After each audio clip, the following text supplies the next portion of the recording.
All hell has broken loose. Cities are on fire. People are looting and stealing and even getting hurt by other people. And this was just the summer before the 2020 elections. But the zombie apocalypse will be worse. So way much worse. So if you want to survive, grab a pen and paper to take notes because it's going to get real. Your chances of surviving a zombie apocalypse are less than zero. But if you follow these 10 steps, you'll be way ahead of the rest of the crowd. The rest of the 99.9% of the crowd. Remember, if you stay until the end, the bonus tip will dramatically increase your chances, not just in a zombie apocalypse, but in any other natural disaster. Step 1. Prepare. You do that by starting to build up a supply of food you'll need to eat in order to survive. Food and water should be your absolute main priority. Stock up with a 3-month revolving pantry and start storing long-term food supplies. This will take a while unless you have plenty of cash to burn. If you don't have a lot of cash, don't worry. You could start right now. A simple dehydrator will get you started on short-term supplies. Dehydrated foods last longer and don't need refrigeration. Do most of your shopping when things are on sale. Step 2. You could start putting away camping supplies and learning how to use your new gear. Secondhand gear is better than no gear at all, so long as it's in good condition. Fire starting is the most important gear to get. Having the ability to boil water and cook food is necessary for you to live. Without that basic skill, you will not survive, regardless of the situation you're in. Start with a knife and lighters, matches and fire rod. Learn to make a fire in all kinds of weather conditions. After that,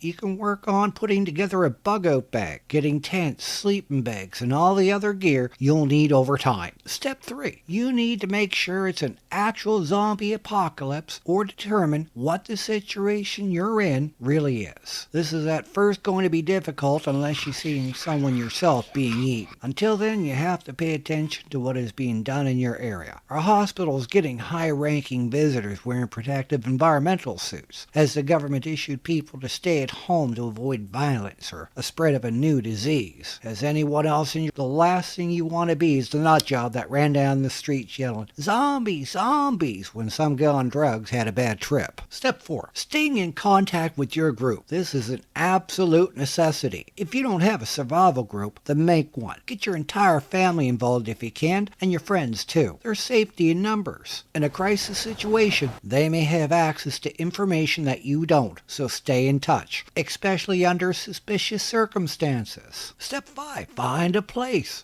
where you can hold up. This is extremely important. When the time comes that you have to abandon your home to make it out on your own, having a place to go, or at least a plan, is the best thing you can do before you actually have to do it. If you don't know how to make a plan for that, watch my zombie escape plan video. I cover all the details there. Practice getting to your survival location with your family and your entire group. You can also practice what to do if the roads are blocked or if you're having car trouble by arranging to leave your car somewhere safe partway through your practice drill. Step 6. Fortify. When you get to your final destination, or what you hope will be your final destination, start fortifying the place so that you cannot be overrun by zombies. Check on your defenses on a regular basis and make sure someone from your group patrols the perimeter of your new home, keeping an eye out not just for zombies, but for marauders looking to steal what you have. Step 7. Waiting things out. This is not as simple as it may seem, as there is always work to be done. Crops will need to be planted, as well as medical herbs. If there is a stream nearby, and there should be at least that, then you might want to consider finding a way to run the water directly to you. Food should be rationed and stored, and new food put up once your garden starts producing. Make sure your spare seeds are kept in a cool, dry space. People used to have root cellars to store food and seeds. Now's a good time to build one if you don't have one already. Scavenging or salvaging. This is a skill you'll need to master. It's not enough to know what to get, but what you can repurpose to use for other things. Getting in and getting out safely is most important, because if you don't return to your group with your newfound wealth of supplies, it does them and you absolutely no good at all. Stay alert, stay calm, and keep your head on a swivel. Watch out for danger. Step 9. Long-term survival. You want to be in a place where you can grow as a community. You'll need room to plant plenty of food and build buildings for tasks other than sleeping. At this point, means you should have all your basics covered. The tool sheds are full of tools. Root cellars are full of food. You have woodworking shops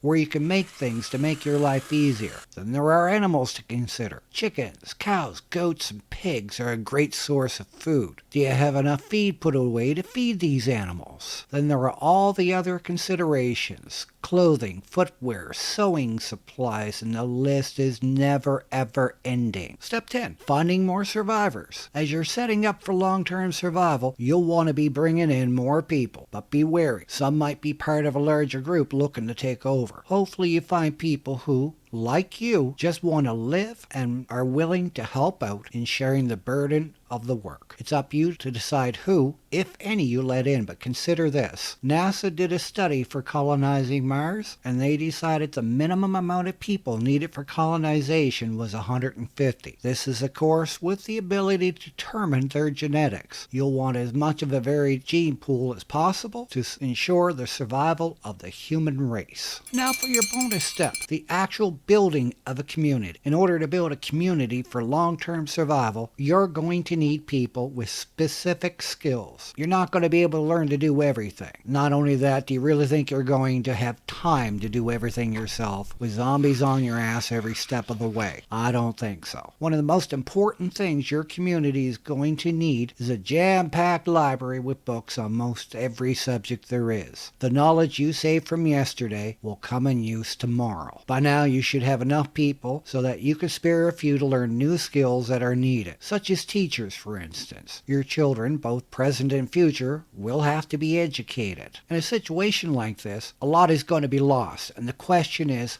how far will we fall as a civilization? Will we become extinct or simply knocked back to the Stone Age because we lost all our skills? Society as a whole is dependent on specialists. Very few people know how to smelt metal, make computer chips, design and make the facilities that make those chips. This is why knowledge is important. As your society grows, you can support those scholars and educate people to do those specialized jobs. Until then, we hold out, we fight on, and we survive so that we as a whole can thrive.